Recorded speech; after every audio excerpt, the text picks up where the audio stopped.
The Arabian Desert. A vast ocean of drifting sands and scorched, sun-baked rocks. Beneath these endless dunes, oil. The lifeblood of our new mechanical century. For more than 400 years, the Ottoman Empire has ruled these lands, controlling all that's to be found here. But the Ottomans do not rule unopposed. Small bands of Bedouin rebels have united to overthrow the empire. They strike without warning and then vanish into the desert. Fighting alongside them is a lone British officer whose exploits have earned him wide renown. The world has taken to calling this man Lawrence of Arabia. In the desert, you rely on good planning, but you also hope for a dash of luck. And luck was with us when we learned of a recently derailed Ottoman train carrying a most interesting piece of cargo. A small patrol had joined the Ottomans who survived the crash. Together, they guarded the wreckage and waited for reinforcements.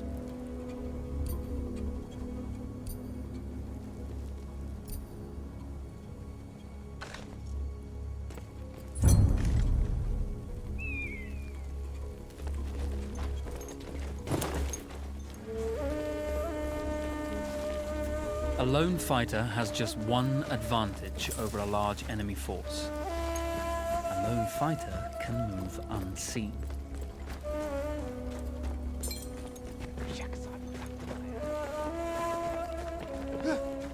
Cry havoc and let slip the dogs of war.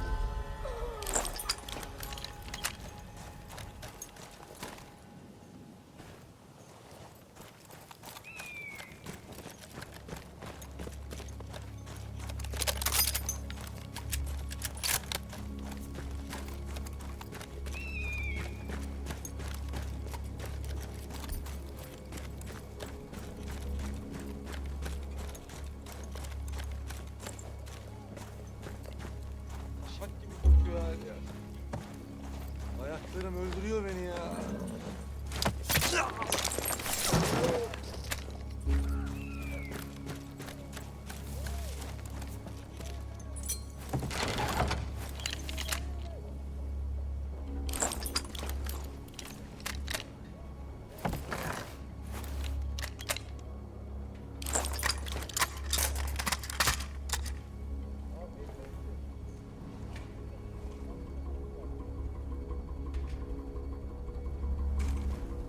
Demedi deme.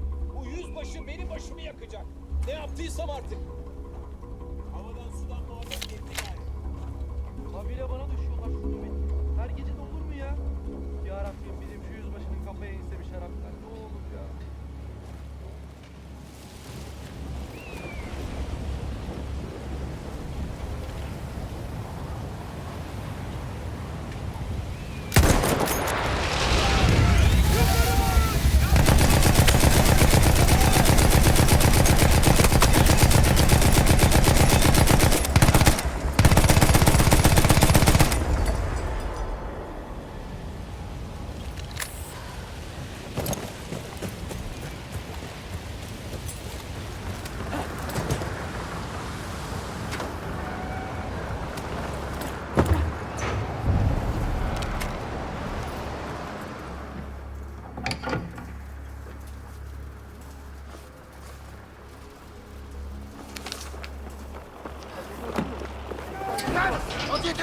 Now, it's over.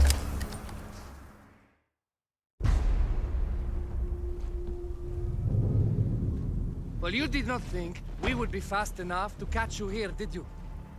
Lawrence of Arabia.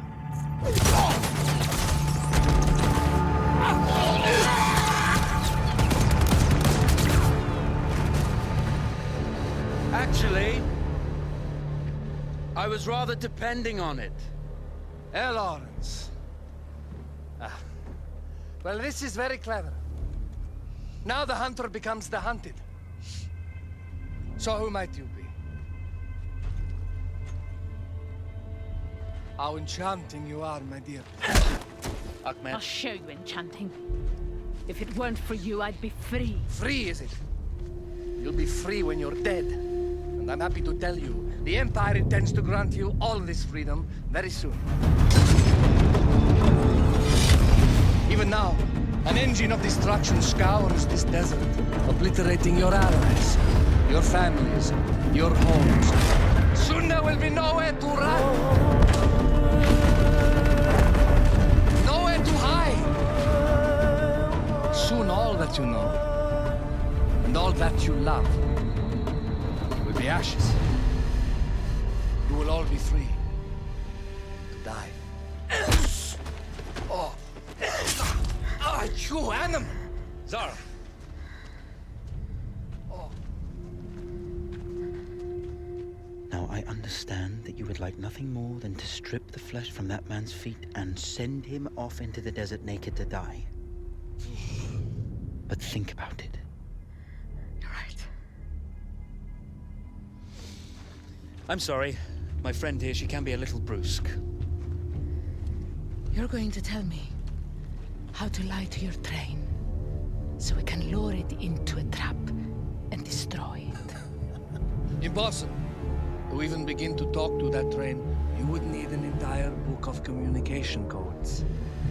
Oh, like this one, you mean? You can never stop the progress of machines. One day, the whole world will take your lands and the precious black gold beneath its sands. We shall see, my friend.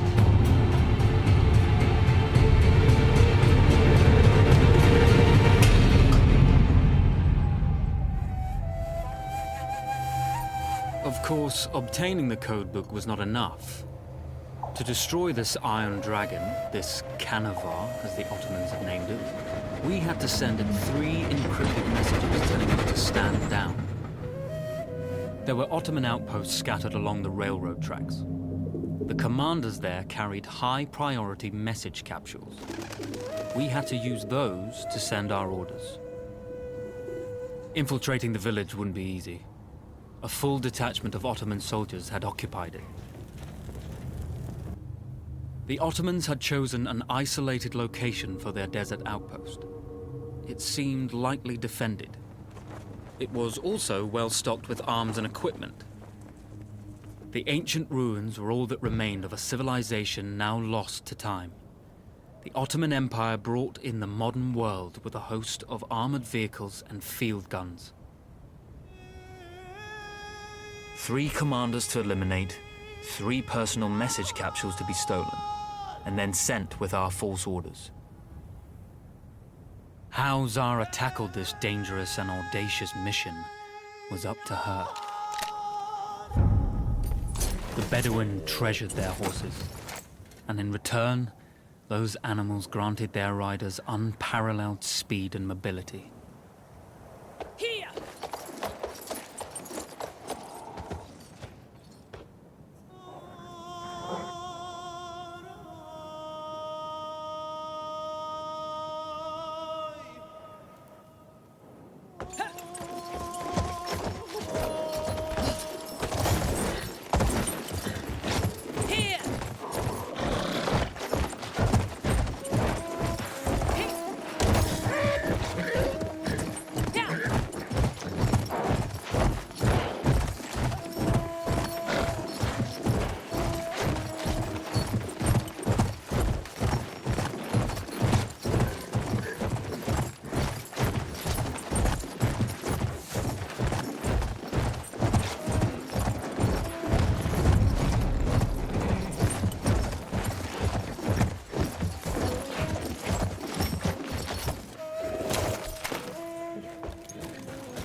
A single order wouldn't be enough. Ottoman protocol required the message to be received in triplicate before the train would acknowledge it as genuine.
We were putting a great deal of trust in Zara's capabilities, but I had complete confidence that she would carry the day.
You see, the message had already been sent, my dear. Not the message you would have wanted. Elorens was such a good host. It almost seemed rude to escape. I made sure to note the location of Lawrence's camp, of course. Which means the train knows too. Twice, you told that train everything was clear. But I told it exactly where to attack.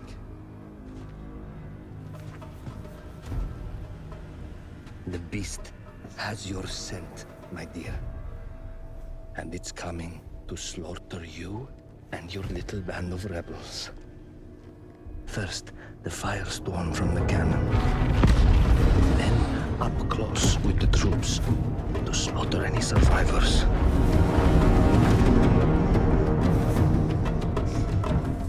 The legend of Lawrence of Arabia dies tonight.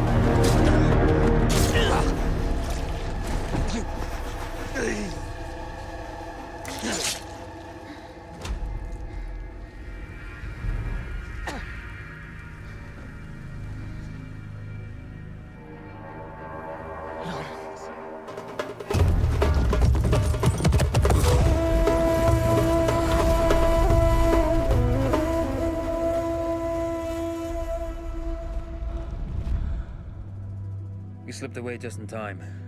Till Kidji was a fool to think we'd ever stay after he escaped. The carnival won't stop hunting us. No, it won't. Let me think. The train's coming a long way. So it'll have to stop to take on water. That's where we strike. Agreed. I'll deal with any sentries, then rig explosives on the track. Yes, and I'll rally our fighters. When I blow the lines, the train will be trapped. So when you hear the blast, you need to attack them with everything you have. It's good. But you know that there's a chance the men may not come. You may set off those explosives and find you're out there all alone. You know that. I guess I won't know either way until I set it off.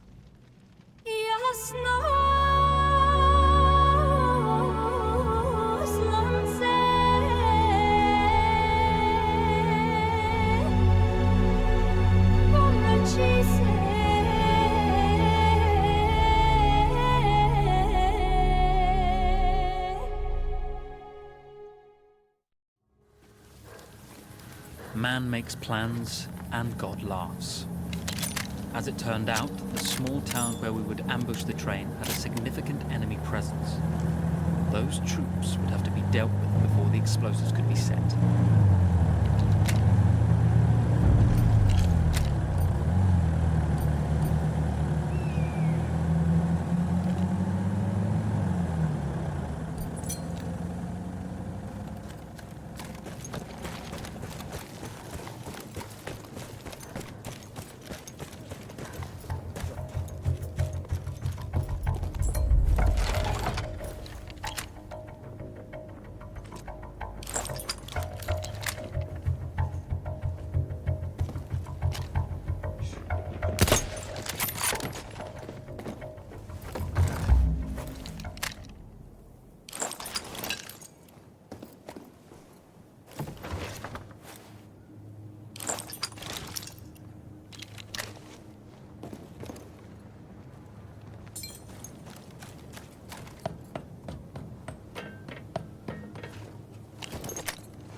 Those troops in the village had to be dealt with before we could push on with our plan to destroy the train.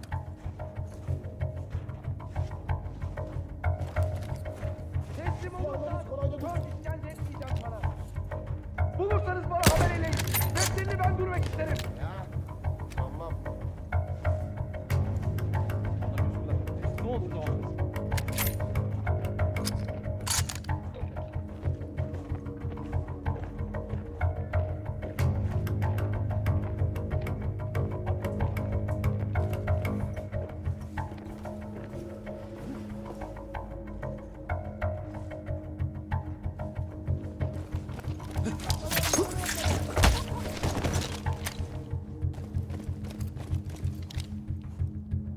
Bak şimdi çıkarsan toplatmayacağım.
Hemen teslim olursan çabuk bitireceğim.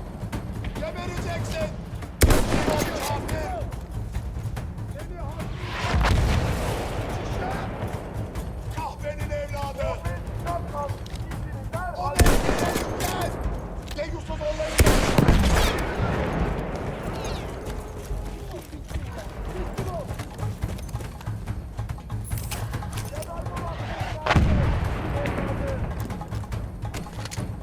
Teslim ol.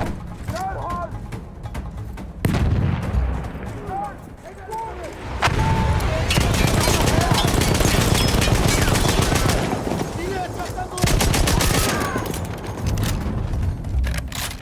Once Zara secured the town, the trap could be set for the arriving train.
Vengeance can be a sweet or bitter brew. How did you find it, Zara?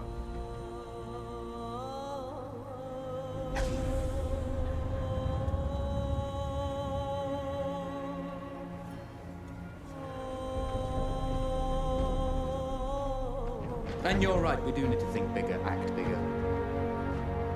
Maybe even the Suez Canal.